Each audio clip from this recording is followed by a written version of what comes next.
Hello, happy day. Welcome to the OT meeting room. It's early in the morning for me. I'm getting ready to go to my hospital job for the last time for 30 days, so I've been told. And since life is uncertain and we never know how things are going to unfold, this may be my last day there. I work in an early mobility program. That's what I was hired for. And I work in this beautiful weekend only position. And, there are so many changes right now. We're in the middle of the COVID pandemic. Our hospital, which normally is very, very busy, it's a large hospital. We serve a large demographic. We are a certified stroke center. We are a major player in the cardiac world. And when COVID came to the US and was just beginning, suddenly we had very few admissions. It just kept getting slower and slower. And the question that we started asking everyone and each other is, where are all the sick people? So we don't know where the sick people are who don't have COVID. There are no elective surgeries, so that has definitely played a role in how busy things are. And so, with all of that being said, I was sitting in my living room having my coffee, pondering, as I often do in the morning. I love the mornings. I was thinking, I would love to do a little talk. I would like to make a video for you on the distinct value of occupational therapy. And the topic that I want to talk about today, before I go and do occupational therapy, is a top-down versus bottom-up approach to evaluation and intervention. Now, I recently learned, after having been an OT practitioner for 19 years now, 19 years, I just learned that the top-down approach is very unique to occupational therapy. This is not something that physical therapists learn in school. And so this is part of our distinct value. And I love talking about the distinct value of occupational therapy because a lot of times we as OT practitioners, we don't know what our distinct value is. And this is what we've been talking about as a profession for a number of years now, is our distinct value. And I think it's important for us to think about what the distinct value of our profession is and being able to speak to that to our colleagues, our patients, their families, their support system, and amongst ourselves, so that we have an awareness of our own distinct value and we can be mindful of how we bring that value into our practices. And as I was preparing a presentation a few months ago, I was meeting with my colleagues and someone brought up this top-down versus bottom-up approach. And I said, well, why are we going to talk about that? Doesn't everybody know about this? And I should tell you that the presentation that we gave was on occupation-centered interventions. And we were speaking to not just OT practitioners, our audience was physical therapy practitioners and speech language pathologists. And in this preparation meeting is when I learned, no, everybody else doesn't know that. And so here I've been going around all of these years thinking that all of us in the healthcare professions, the allied health professions, that's what we knew and that's what we do, and that is not true. So with that new knowledge in mind, I like, it just opened up a whole new understanding for me. And I want us to have this conversation because if I've been going around for 19 years, not knowing about this one piece of our distinct value of this top-down approach to evaluation and intervention, certainly I am not the only one. So let's talk about that a little bit. Using the top-down approach to evaluation and intervention, we can learn so much about a patient or a client that we're working with. And I look at it like this beautiful umbrella where we see everything, how they move, how they live. And it's really ideal if we can see a person interacting in their natural environment, which isn't always the case. But right now, during this COVID situation that we're in, many people are transitioning to providing services through the telehealth platform. And clients and their families, we're seeing them in their homes and interacting in their homes. And I think for some people, because this is so different from how they normally provide services, it can prevent, or it presents, not prevent, it presents with a level of challenge, a new way to think about things. And when we are shifting how we're thinking, sometimes it takes us a little while to get into a different mindset. Sometimes we need to talk with others about how to really make this effective and be the best. And so here we are in the OT meeting room, and that's what we're going to talk about today, is the top-down approach to evaluation and intervention compared to a bottom-up approach. So as you know, I work in a hospital, and because I work mainly in the critical care units, oftentimes people are very, very ill. And what am I seeing? Like, what am I really looking at? Because a lot of what I do is actually mobilizing people in bed and then getting them out of bed into a chair. And so bed mobility it's an occupation, it's an ADL, and it falls under the category of functional mobility. So I learn a lot about a person just by meeting them for the first time and helping them transition from a supine position into a sitting position. And I am using a top-down approach, whether it's an evaluation or intervention session. I am learning using this top-down approach. So what I would like to do is share a video with you that I created for the OTA students that I teach. And now it's the spring time of the year, and that's where I teach OT interventions. And I created this video after the campus was closed and we were no longer able to meet in person. And I did not have a human to be my patient. And so I made my own. I made Pat, who is a dummy, and Pat is wonderful. And so what I would like to do right now is show you this video of bed mobility that I created with Pat and go through a little bit of what I look at from a top-down approach. And hopefully this is something that you will find beneficial. That's my goal, that you will benefit from this, that it will help spark thinking in you, that helps you in your creative problem solving and your clinical reasoning abilities as you work with your clients. So there's a little caveat here though. I had to create the video in a room that has not been updated since I purchased this new condo that I'm living in.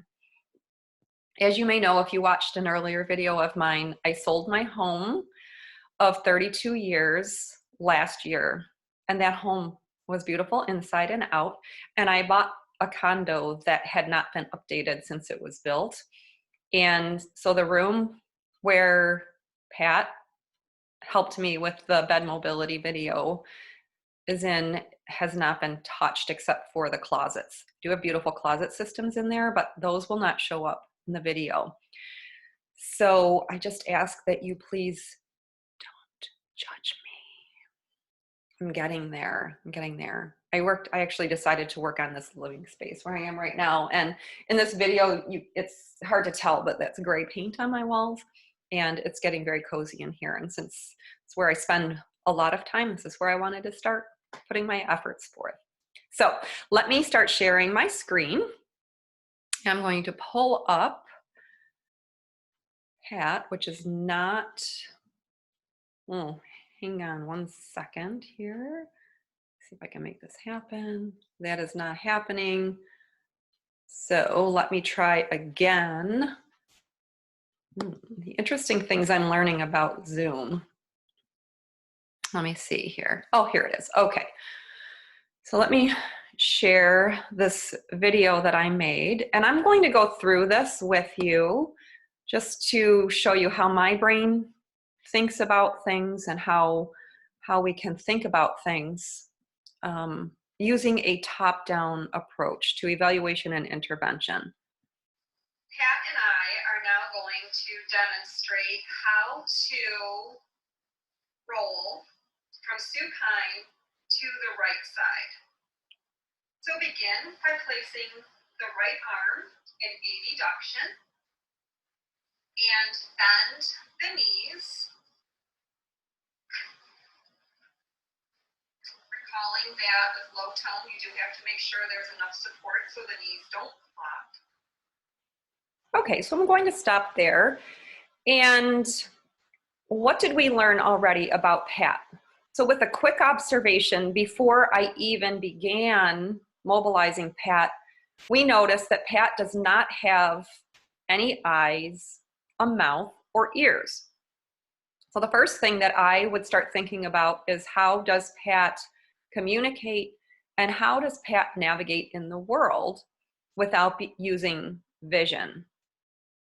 And when doing our job and making these observations and assessments and thinking about the patient that we're working with from a top-down approach, I personally go right to the performance skills area of the OT practice framework. Now I do this in my mind, but today I am sitting here with the OTPF next to me on my table.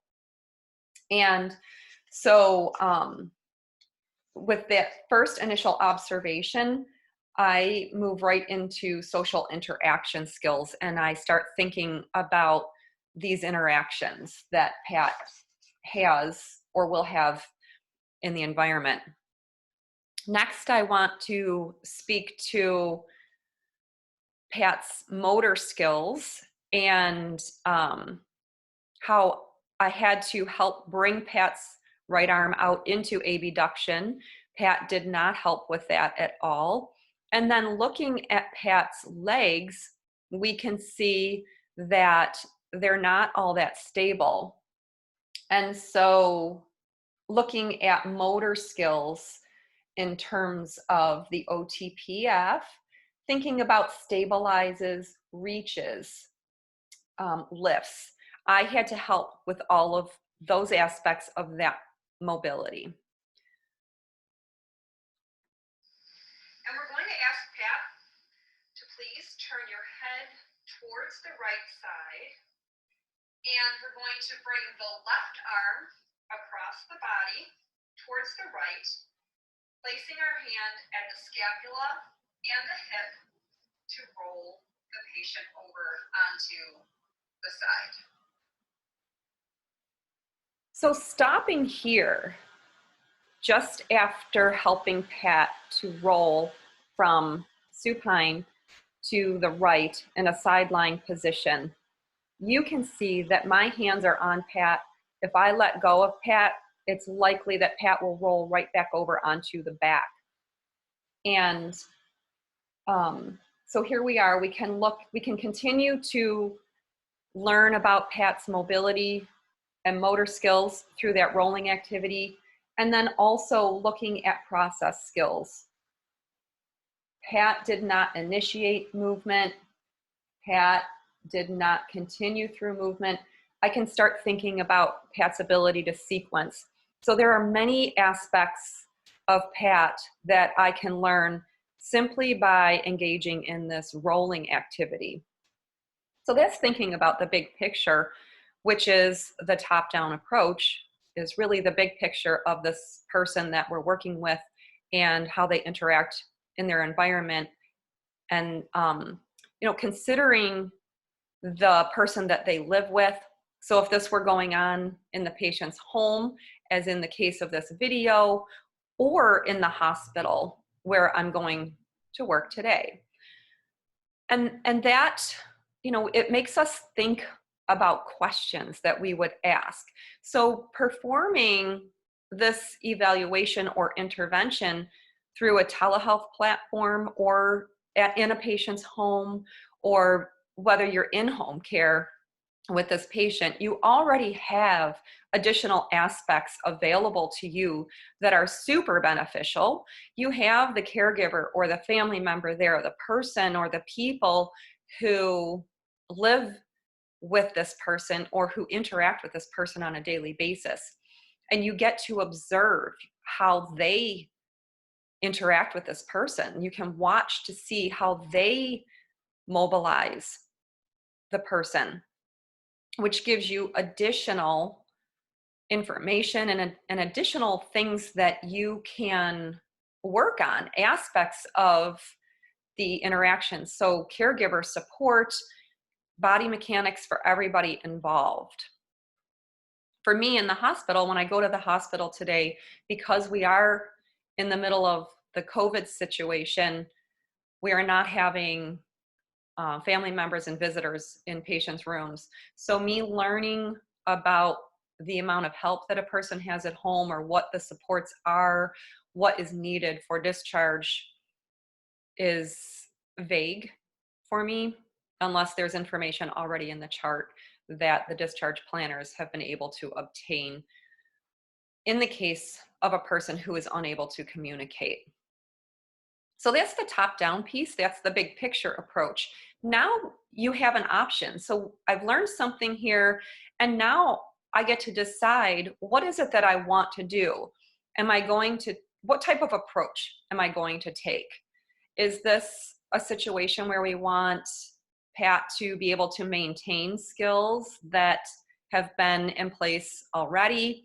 Or am I going to take a more restorative approach? Am I going to help improve Pat's ability to interact in the environment? Will Pat get stronger? Am I looking at neurological theoretical frameworks to guide me? Or am I looking at a rehabilitation approach where I'm going to consider some compensatory strategies? I could go on and on and on and talk about this all day. I'm going to stop sharing my screen right now. I'm going to come back to you, and I'm going to finish up this talk now, because I have to finish getting ready to go to the hospital. It's my hope that you found this information meaningful. It's my hope that the information I just provided can spark your thinking, can help you if you're feeling a little bit stuck. I hope you're not stuck, and I hope you have someone that you can talk with if you feel like you need a little bit of help. So here's where mentoring comes into play. Here's where just having a great OT team of people to talk with and bounce ideas off of comes into play. I hope that you post your comments on this video. Let me know, was this helpful? Do you have more questions? If you have questions, please post your questions. If you have thoughts about how I could expand on this content, what you would like me to talk about, I'm happy to talk about this. I love talking all things OT, and I love when a bunch of OT practitioners get together and start talking about things. Like, it makes my mind expand. It helps me to make my evaluations and treatments better. Also, I just want to say, you've got this. We're always learning. So keep your mind open, keep learning, keep growing, keep expanding, because the more you learn and grow, the more value you bring to your OT practice, to the teams that you work on, and the clients that you serve, along with their families. Thank you for watching. Make it a great day. Take care.